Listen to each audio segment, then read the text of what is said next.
Have you ever wondered why we have this strange human habit of collecting things that are already broken? An old text message from someone who no longer cares about you. A past glory that has long collected dust. Or a mistake from years ago that you still bring out to punish yourself with every night. The human mind has a dark, quiet corner. We are often loyal to our own pain. We turn our suffering into a habit, an identity, a safe haven to avoid facing the reality of today. You think you are trying to salvage your life, but in reality, you are squeezing sharp, shattered glass, enduring the bleeding cuts every single day, just because you refuse to say goodbye to the person you used to be. This Buddhist story about a broken mirror won't give you cliché advice, but it will force you to look directly at the truth of what is happening inside your mind. Once upon a time, a man possessed the most beautiful silver mirror in the entire kingdom. It was a priceless heirloom passed down from his father and his grandfather before him. Every morning, he stood before it and saw a familiar image, a youthful face, strong shoulders, and eyes bright with confidence. Over time, the mirror became more than just a piece of glass. It became proof of who he was. It validated his worth, assuring him that he was someone important in this world. But life never stands still to wait for anyone. Years passed, so slowly that no one noticed. Life began to change him. His hair turned gray, his body grew tired, and his friends drifted away. His children grew up and no longer needed his hand to guide them. The world kept moving forward. Yet every morning, the man still stood before that mirror, stubbornly searching for the glorious man he used to be. He was using an old reflection to run away from the fragile reality around him. Until one quiet winter evening, the mirror slipped from his hands. It crashed onto the stone floor and shattered. The sharp sound echoed through the empty room, then fell into absolute silence. On the floor, dozens of broken shards reflected dozens of fractured faces of his old self. His ego entered a state of panic. The next morning, he carefully picked up every shard. He bought glue, gold powder, and thin metal frames to piece them back together. He worked for hours, then days, months, and even years. The sharp edges cut his hands until they bled, leaving a web of deep scars. But he refused to stop, because his ego believed in a grand illusion. If he could fix this mirror, he could somehow reclaim his youth, bring back the people he lost, and revive the perfect version of his past.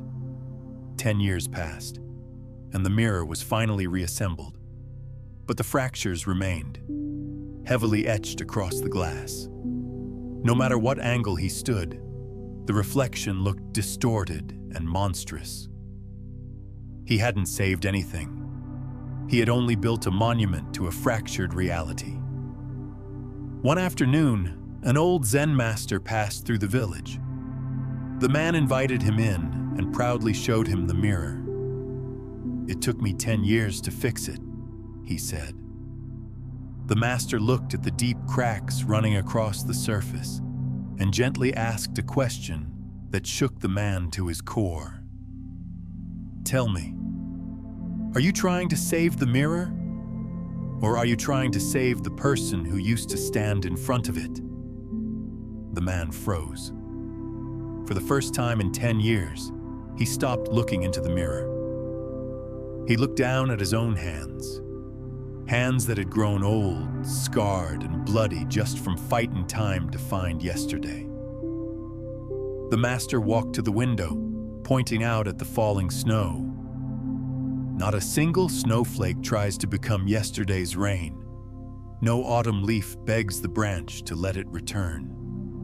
The river never turns back to look for the water that has already flowed away. Only humans do that.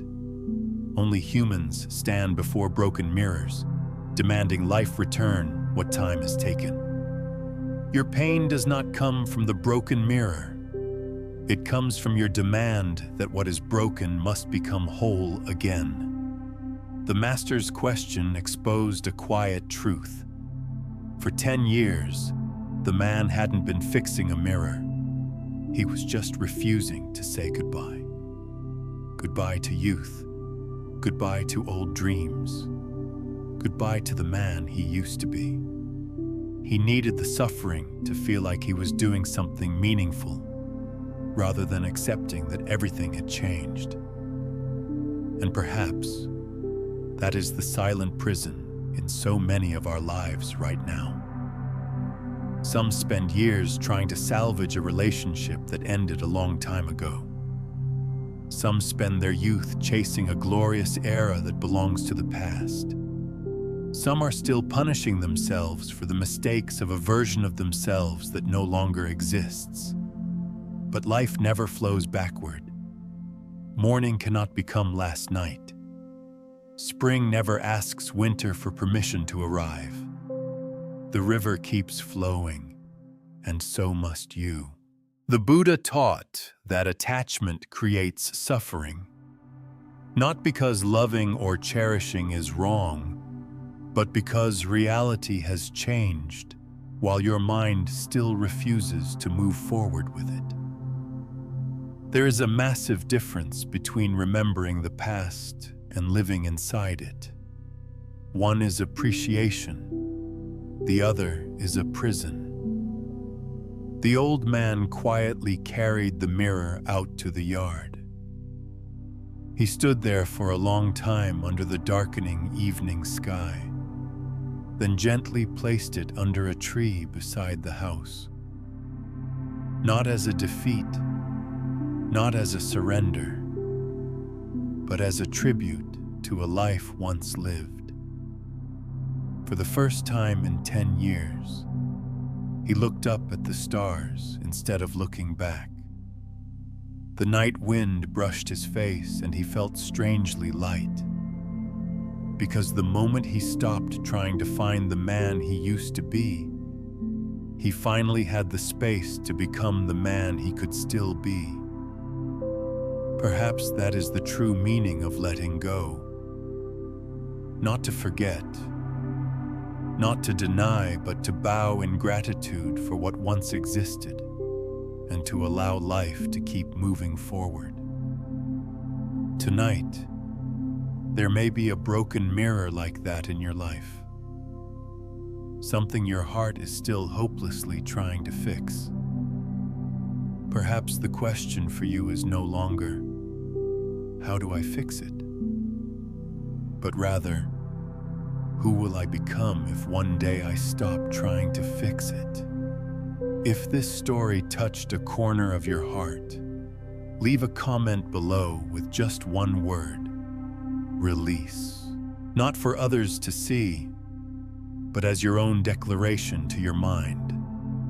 I will no longer carry that burden. Stay awake on your journey,